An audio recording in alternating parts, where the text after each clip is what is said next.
Hello, YouTubers. What is going on? How is it going? Lady Freya is here. I look royal today for some reason. Anyway, how is it going? Gonna be talking a little bit about something that I find to be a bit controversial to many people were, growing in different families. But when was the first time you tried something feminine, if you're a trans woman, that you were not supposed to do at your age or time? I wanna be just like you.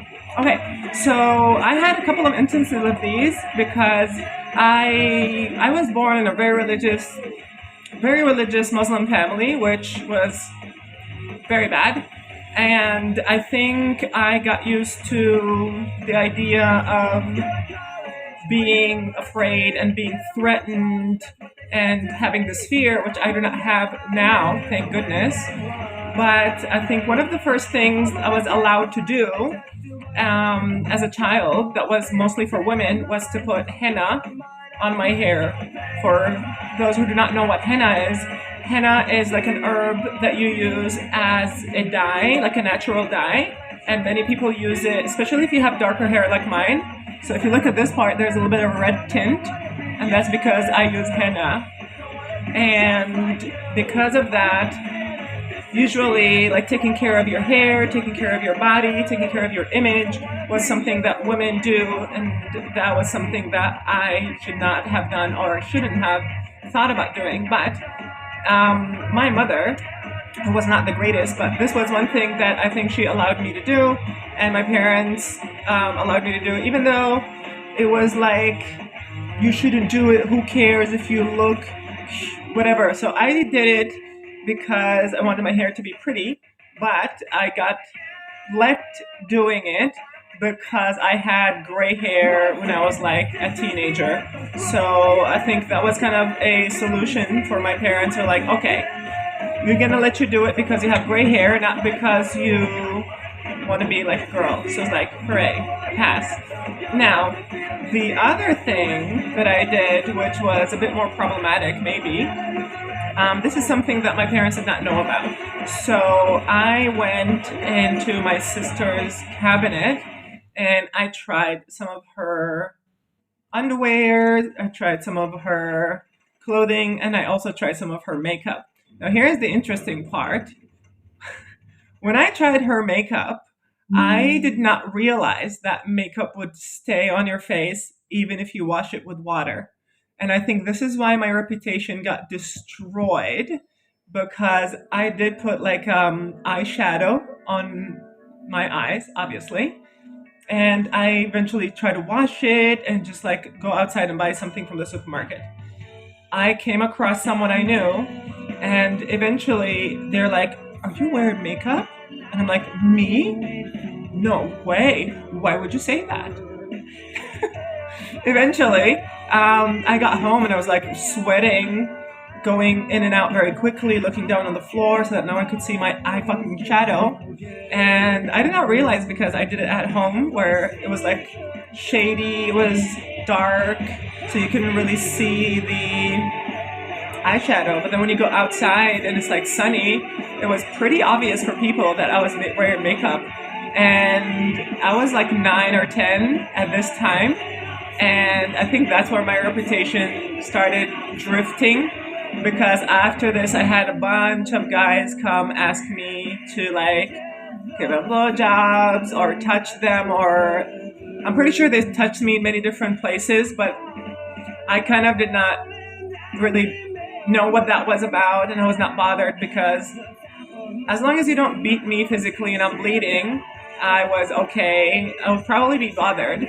But eventually, one year in middle school, I had a guy who, I don't know how, but like he just, every single day in class, he would come to me and corner me and ask me if he could sleep with me or if I could please him in any way possible. And he would be touching me, he would be like courting me and whatever. It's like, come on, come on, come on. And I'm like, no, no, no, no.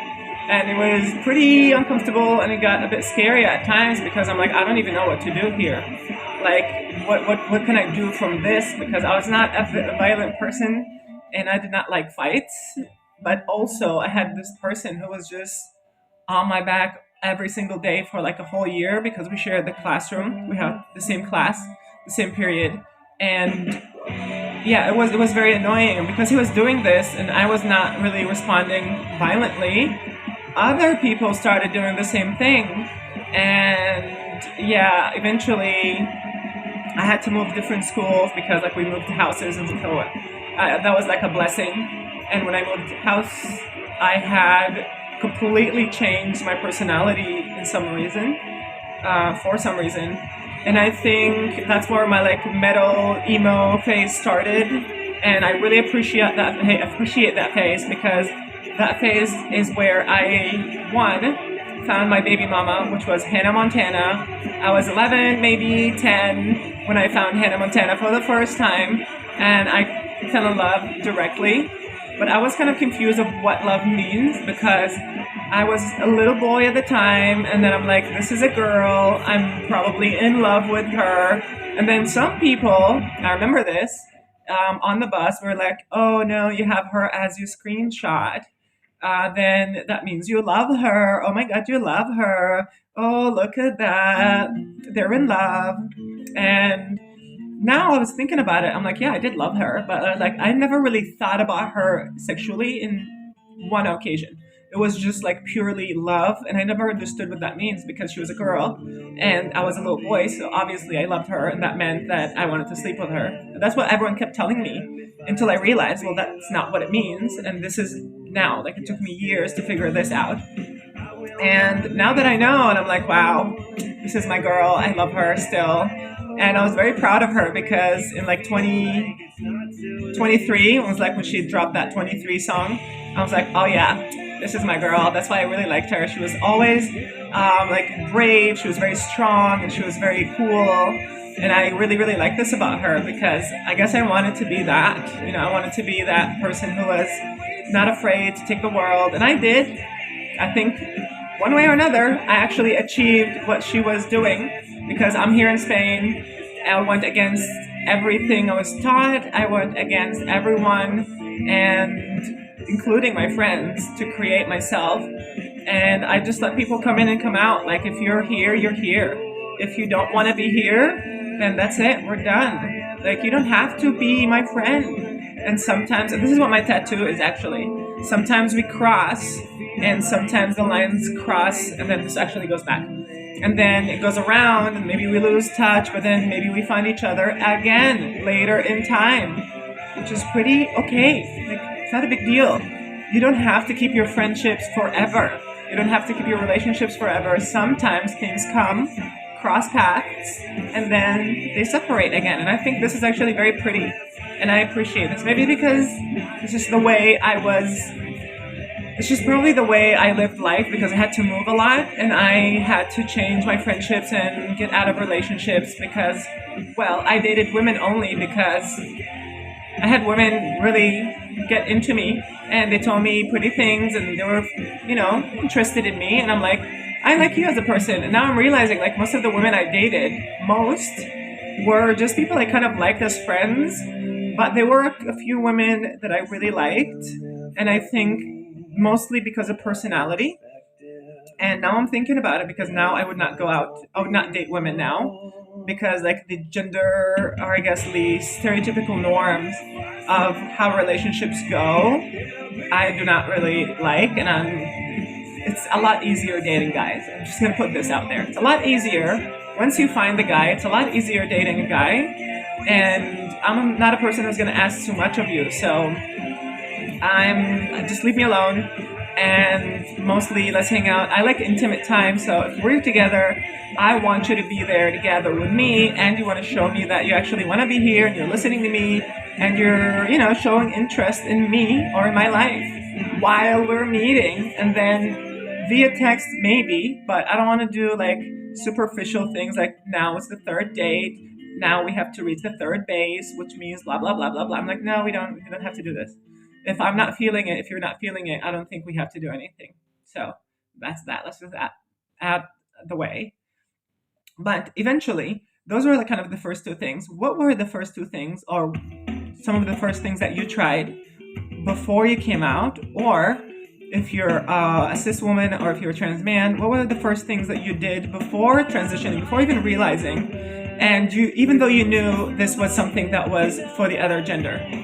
Another thing I did was actually having my ear pierced the first time in my right ear. And I knew, everyone told me, I knew if you pierce your right ear, if you did not know, that means you're gay. And I'm like, I really don't care. Now, why did I pierce my right ear? It's because I was playing the guitar, and I always play the guitar, and I look this way, so I wanted the piercing to show. But eventually, a lot of people told me, like, yeah, this. I'm like, yeah, sure, if you want to think this of me, that's not my problem. And then that attracts certain people, and that also, like, deterred a lot of other people. Like, a lot of women just actually thought I was gay. And I'm like, sure, I did not like it.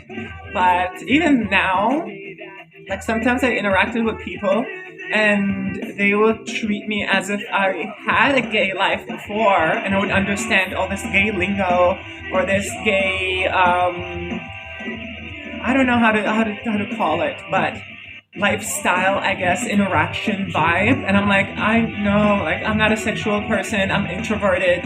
I do not like to be flashy. I do not like to attract attention. I'm not going to be like this flamboyant person. Everyone look at me. Even though if I walk outside, everyone does look at me because of all of this. But it's not like I want attention. I just want to look at myself in the mirror and be content with what I'm seeing, which I think is very human, very normal. What do you think? Do you think I, as a person, do you think I want attention? Like, I'm an attention seeker? Or do you think, do you think I'm introverted, extroverted? Like, what does my video show, or what do my videos actually show in general? But I would say these were the first things: the henna on my hair, the makeup, and trying my sister's clothes. I actually used to love wearing briefs, but then I had someone tell me, like, you should not wear these. It's just like, that's like that's for women. And it's the same thing. I also had to change the way I dress. I used to have really cool style when I was like a teenager. And I had like a scene hair, like very straight. Even though I have curly hair now, like straighten this hair, puff up the back. And I could not buy makeup. I actually did not even think that was allowed. Also, when I was 12, I was in Kuwait, so it was not a country where you can go to women places and just they'll let you in. It was a very segregated country, like women places and men places. And if a boy or a man go to women places, they'll probably get stopped. But eventually, I did dye my hair a little bit, and I straightened my hair. And I wanted long hair. I really, really, really wanted long hair. But my parents wouldn't let me. The school wouldn't let me. And it just got me into a lot of trouble when I did like the scene hair. And that got me into like abuse and stuff because of this. And I think it was sending different images to other people. And yeah, I did not have a lot of women friends growing up. And this is kind of something that I was kind of intrigued by, because many people would probably think, oh, you probably have a sister or like girls around you, that's why you became feminine. I had zero femininity around me. I was the feminine girl in the group of boys that I was hanging out with, which is at school or in a club or like sports club or something. And that pretty much led to me being the girl in the group. Just like automatically I was labeled girl. Actually, my nickname in middle school and like beginning of high school was Boya, which means like a butch lesbian. They named me butch lesbian because they didn't even see me as a boy. They're like, you're trying to be a boy and you're not a boy. And I was actually very proud of that name. I hated when people called me gay, but I really loved when people called me Boya. I started like graffiti style writing it in my notebook. I'm like, Boya, so cool. But eventually, when I left, when I went to the US, I had to start over, and I was like actually emo. And I went and bought all the clothes, but like metal stuff. I bought a guitar.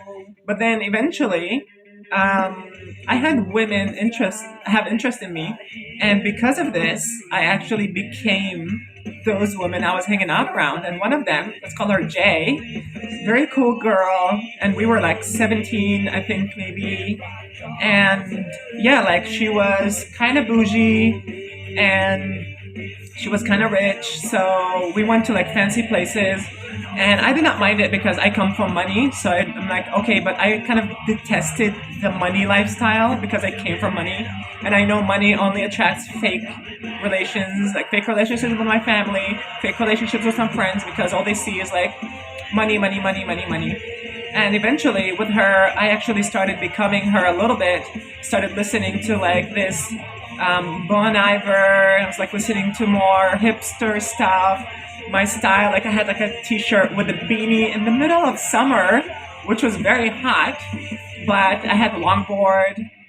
And yeah, I started leaving the emo metal scene into like becoming a very typical, yeah, like not to say like with the cool kids, but eventually, I think my second year or third year of college, I remember walking to school, to class, and I was just saying hi to different people because I was like partying so much, and everyone thought I was so cool. And then I didn't realize, I'm like, wow, shoot, I became one of the cool kids. How did I end up here? And now I'm back again going to my like emo phase because I'm listening to Bull for My Valentine. Love this. And it's quite an adventure because, and I think when I was alone, when I was like an emo kid, I was by myself. So I actually chose this based on what I like. And in college, I had women have interest in me, and I dated some of them. And because of this, they had a certain image they needed to keep, or I kind of liked and respect them. So I'm like, yeah, sure, I'll be this. Yeah, sure, I'll wear this. Oh, this looks cool. Let me do that. And I started becoming them. And this was something I had with relationships, and that's why I actually left most of my relationships, is because I spent like a year or two in the relationship, and I'm like, I don't know who I am. I'm done. Bye. And I just leave. But I'm gonna go, so I'll see you later on the next one. Tell me about your experiences as a child, as a teen, and let's see if we have things in common. Like and subscribe, and leave a comment. See you later.